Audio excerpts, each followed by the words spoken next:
Say, baby. Say, baby, do you wanna lay down with me? Say, baby, do you wanna lay down by my side? Baby, do you wanna lay down with me? Say, baby, do you wanna lay down with me? Say, baby, do you wanna lay down by my side? Baby, do you wanna lay down with me? Say, baby, say, baby. Say, baby. Say, baby, do you wanna lay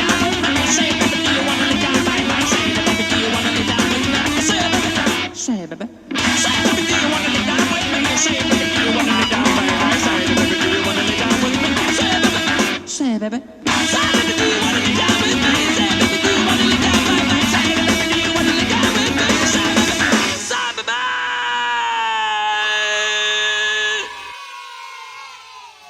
All right. Good morning, party people. Let's fix this camera real quick. I know you guys hate when I do that, but gotta clean it. Okay, so today is February 8th. Yeah. It's always surprising to me when you watch the news or, if you're stuck watching basic television. Every time they change the month or the time of year, or it's a different season, what really bothers me is when we're in a new month, they always say the same shit. It's the 1st of January. Can you believe it? It's the 1st of February. Can you believe it's already here? Yes, I can believe that because it's called fucking time.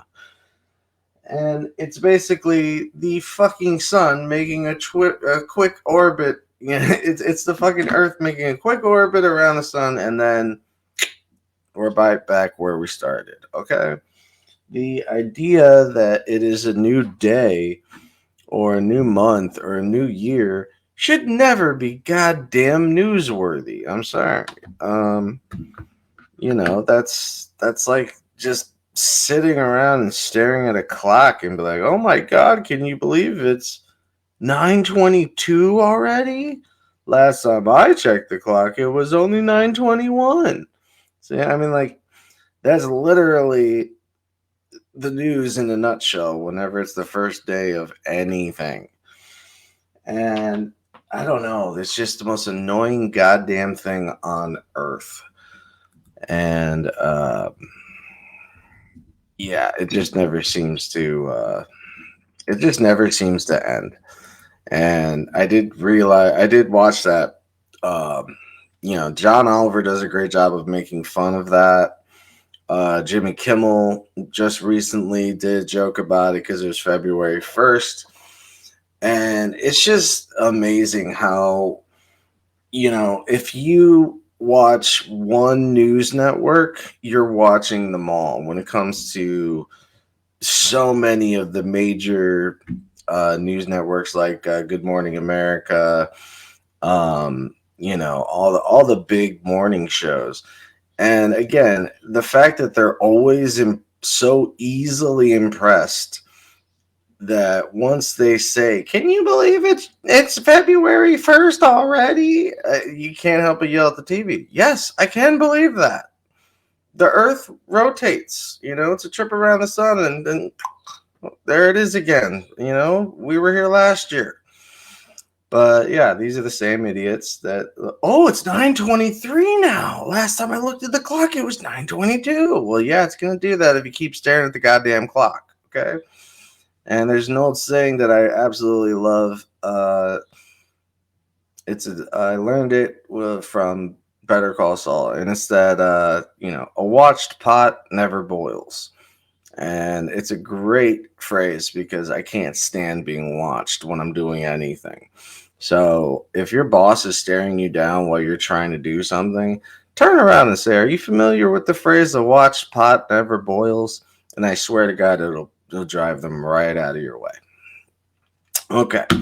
So today is day 2 or 3 about the cherry gelato. So that's what this is. And that's a strain of the week. So everybody get your lighters or your vapes and join me. Hopefully Chris will be with us soon.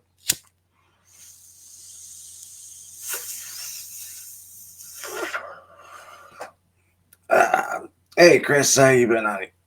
Wasn't sure if you were gonna make it. All right. So, again, I got another complaint about the smoking on the show, and like I just looked right now, I just lost another person. Why is this so surprising to you guys, man? I've been doing the show for a little while now, and the fact that oh, okay. But the fact that I'm always losing a viewer every time I smoke, we lose a viewer, and it's always, I don't know. It just shows the child minds that people have. You know, I'm not gonna put up a disclaimer saying like the movie theaters have, where it says this is rated R for, mature. They usually said nudity, language, violence. Now they have to even add in cigarette smoking. And I think that's the dumbest shit ever, because I find cigarette smoking a lot easier to watch than people taking a shit or a cheap sex scene. So, how about instead of warning us that there might be cigarettes, how about warning us if the movie's going to suck and just have gratuitous sex scenes all the time? I mean, when I first saw Game of Thrones, I kind of did feel like it was a little over sexualized, especially now that my beautiful bestie Chris has gotten me the book. I'm reading it and probably like I'm at the next, I'm about page 102. And, you know, it's just amazing how the HBO really, HBO really HBO'd that show. It's like, yeah, you got a good book here, but we're missing titties and the word cock and fuck. We got to put fuck in everything. And Chris is saying that she felt the same way. She fast forwarded. I grew up with a father that would always put his hands over my face during the sex scenes, and or he would just tell me to look down. And I don't know if it was because of that or it was just my natural instinct, but I got sick of that fast. I really didn't like sex scenes. They made me uncomfortable.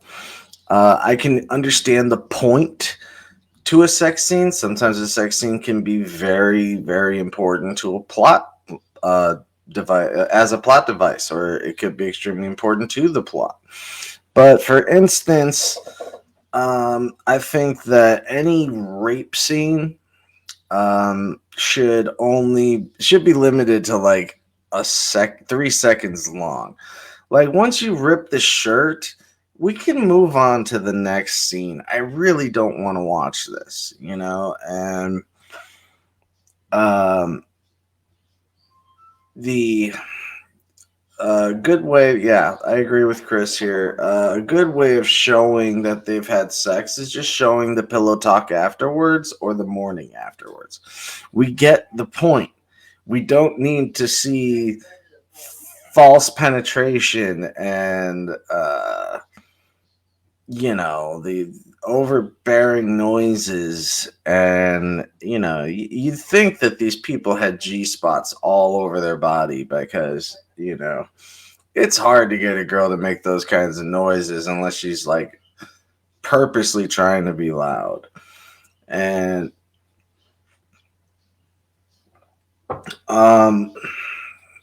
I watched a really interesting, because I was thinking about the sex scene from Fight Club.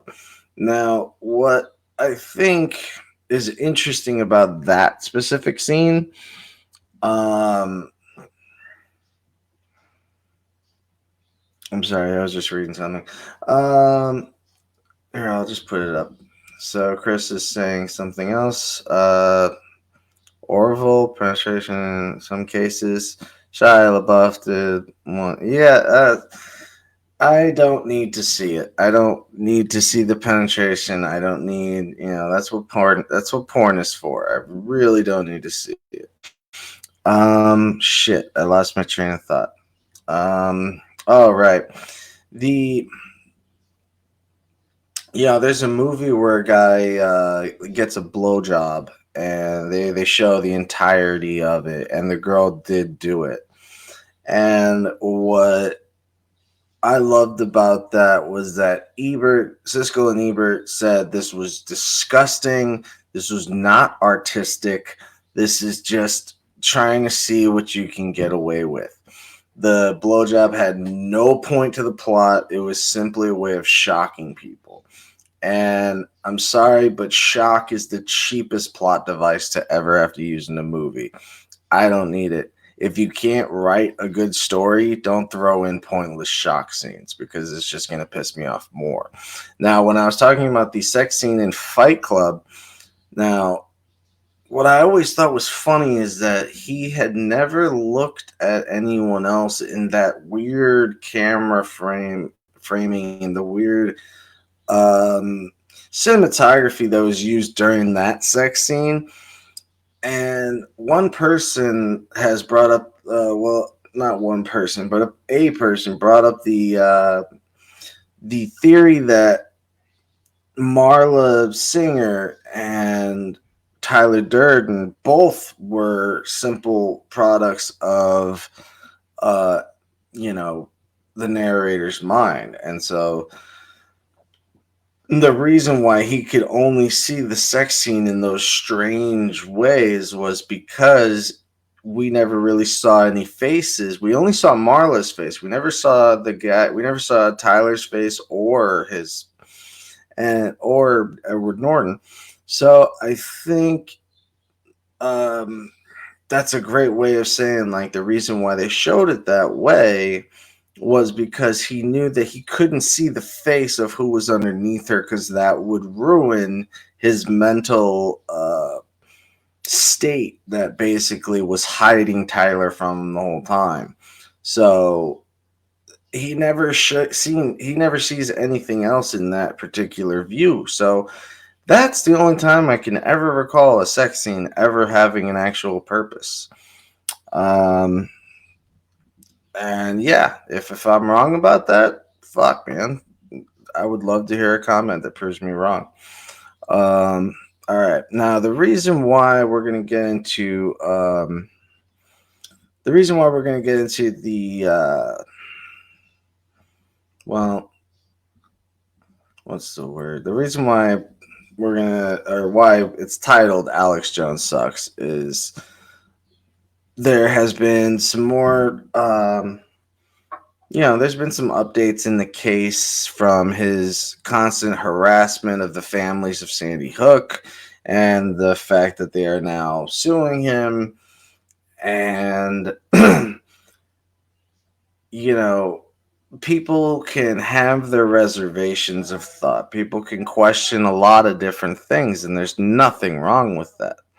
But the problem is that people confuse their opinions for facts, and that just can't happen. And so more details have come to light, and so the prosecution ended up receiving an entire log of Alex Jones's texts in the last like 2 years. Now I know I know the guy's shady as shit. But if you were told that someone's going to go through 2 years of your text messages, you'd be freaking out too, wondering, "Oh my god, all the fucking weird shit I've said." Um, because I believe even the deleted messages come right back. So it's definitely not something you could just sweep under a rug. But it's a terrifying situation for anyone to have to go through shit. So I wanted to basically start it off with talking about this new system where the modern idealisms that the citizens of this country should all be of similar mindsets. So issues like race are a thing of the past. Now, had this been the step attempted to be taken as a nation, I would gladly follow this. But this is not the case with the whole wokeism. Wokeism has resulted into what I like to consider woke communism. And the idea that the reason why I felt that way is because the idea that all of offensive natures should be gone forever, but we all have different ideas on what is a perfect world and what is offensive. So we cannot see everything eye to eye. That is what is supposed to make us special and different. And the woke movement, like any, started out as a good idea, and I applauded them in their efforts. I was a huge fan of defunding the police. I just thought that the words were simply wrong and they shouldn't have called it defund the police because it just naturally had a bad sound to it. But this was not the case with wokeism, because once you started to take on racism, sexism, ageism, homophobia, gender identity, politics, okay, now you're demanding way too much, you are now demanding that we all think alike, and that we all have to think alike, and to hurt anyone's feelings for any reason at any time is just not okay, if unless they don't agree with unless they don't agree with what the majority herd agrees with in the politics, and have no obvious disabilities to wear their hair to the left or right. I mean, it's simply gone too far. Everyone's become this carbon copy of the other. And so we should accept each other for being who we choose to be, as long as you are not hurting anybody in the process. But that is not how this world works. And some people are raised to believe one type of God is good and one type of God is bad. And they live living off of repetition and result. Now, B.F. Skinner believed that life was based on reward and punishment. Now, we make our decisions based on those two main principles. And not only did I always despise the manner in which B.F. Skinner had gained his data, because I always thought it was very unethical, but the way he collected his results, but also refused his actual philosophy, because I just refused that this was our only motivator to live a prosperous life, was by getting a treat. I want to believe that there's more to life than that, and people don't just do things because they'll get a kind thing to get a reward. Some people just do kind things to do kind things.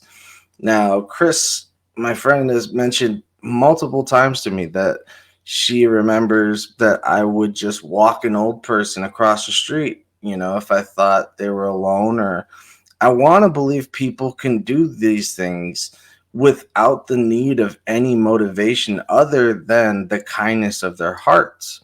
But the older I get, the worse my cynicism becomes. And TikTok has released a scene from the new reboot of the Proud Family, which was never a big hit to begin with. And I mentioned this yesterday, but hell, if it's done once, we gotta redo it and bank off of it, right? That's the Disney way. So this scene that I saw was this cheap animation that seems like all cartoons have become, like these carbon copies from computer animation for cartoons. And it's the same as The Great North, Velma, even F is for Family. I didn't see as a very interesting animation style, although I like the story. Uh, and the only differences seems to be these little templates. Now, animation aside, this show is basically Disney, the Proud Family. This show is just Disney attempting to be even more woke, with to be even more woke with the I don't know, with this Boondocks wannabe kind of race bait they call a show. Now, did everyone just simply forget that Disney was a staunch anti Semite and a complete racist? Where this particular scene takes place in a school talent contest, the kids perform a slam poetry style show that talks about the issues of slavery and basically everything that the right wing would definitely want completely silenced. And this, however, in their message was semi hypocritical and it actually sent the wrong message. I suggest you watch it for yourself and then come back to the video, and watch this again and see what you think. But in case you choose not to, allow me. This performance basically shames people for the simple randomness of being born white or black, and yet claim that they themselves deserve the very reparations of their ancestors. Now, the problem with this kind of glib, oversimplified thought process is that it only applies to one race. If the goal in wokeism is for all equality for all men, men includes women. Whenever I say man, I mean human. It just means all men and women. Then race has no place within this argument. If the goal is for equality, then race has no place within the argument. Okay. And if you're going to claim reparations for slavery, then we would need some sort of registry of names so we can make sure that the reparations go to the people that actually had slave ancestry.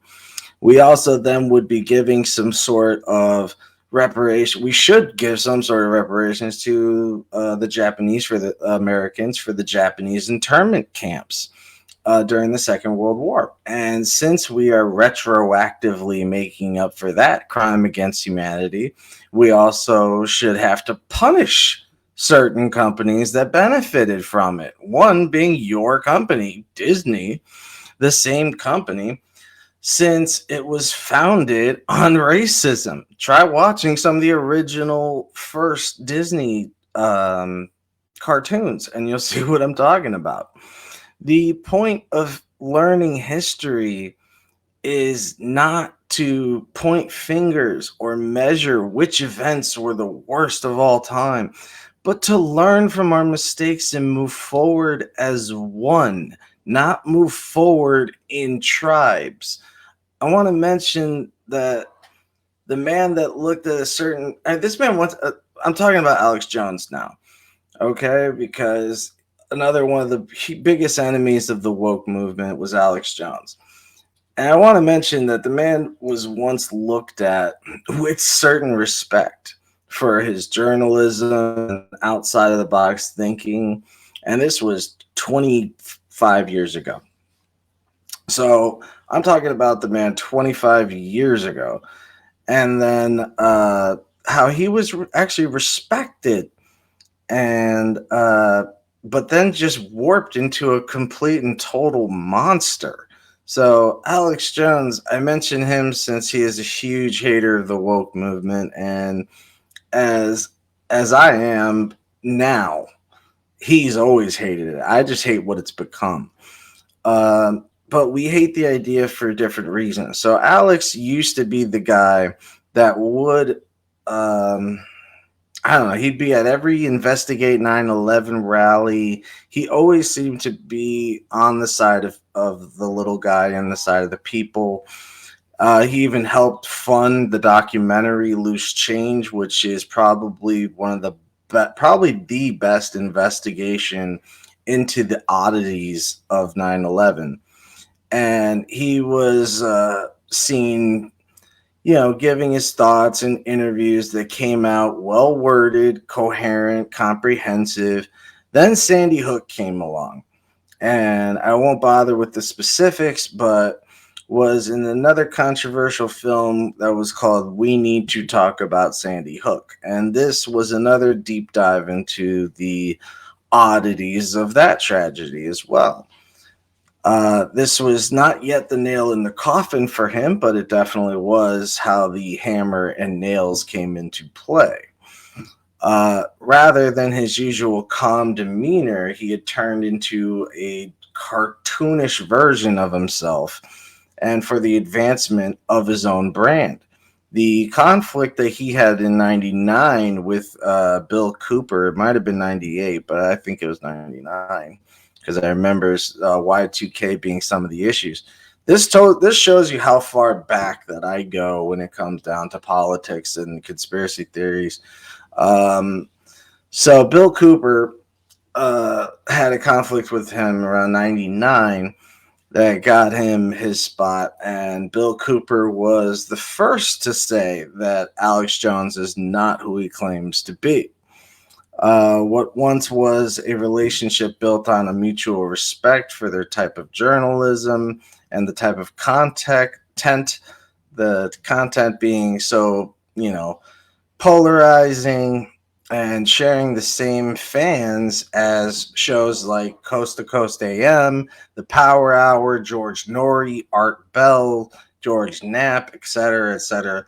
Alex Jones had claimed that he had a falling out with Bill Cooper by the end of 2000, and Bill was found dead shortly after that. I'm not saying that Alex Jones had anything to do with that, but I do believe that the government did.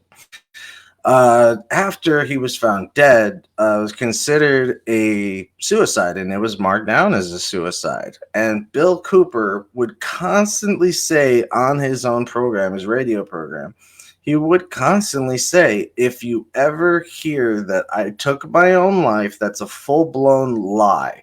I am not depressed. I love my life, and I have no plans on leaving this earth anytime soon. End quote. That's exactly what he would say. So Alex was later known after the death of Bill Cooper for his crazy outbursts, his obsession with the gay frogs, and now he has taken the final turn for the worst, claiming homosexuality is akin to pedophilia and that gay people actually slice up babies with axes. It goes on like this. His claims have just gone out there. And he also never let the Sandy Hook issue go, especially when the parents were concerned. And not only encouraged his fans to harass and follow these families, but one family in particular had to move 9 times just to escape the rabid fan base that wouldn't leave him alone. And, again, I understand everyone's allowed to have their own suspicions, and there's a lot of strange things about Sandy Hook that don't add up. But, you don't harass people, you don't do that. You be who you want to be without affecting other people. That's how I started this, and so I just want to mention that. So now the trial is going on. The defense accidentally sent the prosecution entire logs of his text messages from the last couple of years, which would put anybody in fear. And he's also, turns out, he's a fan of male genitalia. And all along talk about your Freudian slips. The fact that he is constantly ignored by his father, hates homosexuals, talks about gay frogs, and he's so fixated on his father. His father's a dentist that just, you can see in the log, just never responds to Alex Jones, because he must know that his son has just crossed the fucking line. He's just nuts. And his father is a dentist. So he left him a text actually saying that he hit his wife too hard and she's hoping for some pain meds to help her jaw. So that shows you the kind of piece of shit he is. And what's funny is that he actually hired a private detective to go around following his wife in the assumption that she was cheating on him while he was cheating on his wife. So, as he would cheat, he would ask someone to follow his wife so I can go ahead and cheat on mine. So yeah, he is a simple fat man child, hypocrite, self-hating, bisexual, alcoholic that just wants some attention from dear daddy, daddy dearest. And that sounds pretty familiar if you put it together. I don't know. Donald Trump Jr. All right. So I actually went over on my time this time, and I'm a little. I apologize for that. So love you guys. I'm so sorry I had to take up all the time. I hope you enjoyed the segment. We got another one coming in tomorrow. Yep, love you guys. Take care of each other. Be safe. Keep it peaceful. And as always, I will see you on the other side. Stay cheesy, my friends.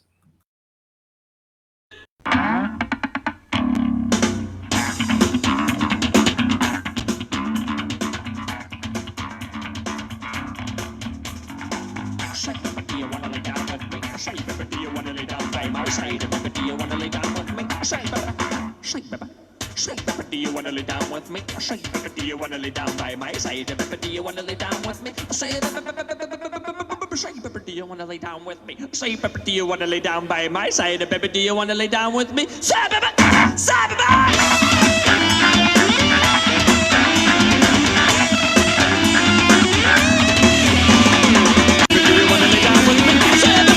Say, baby.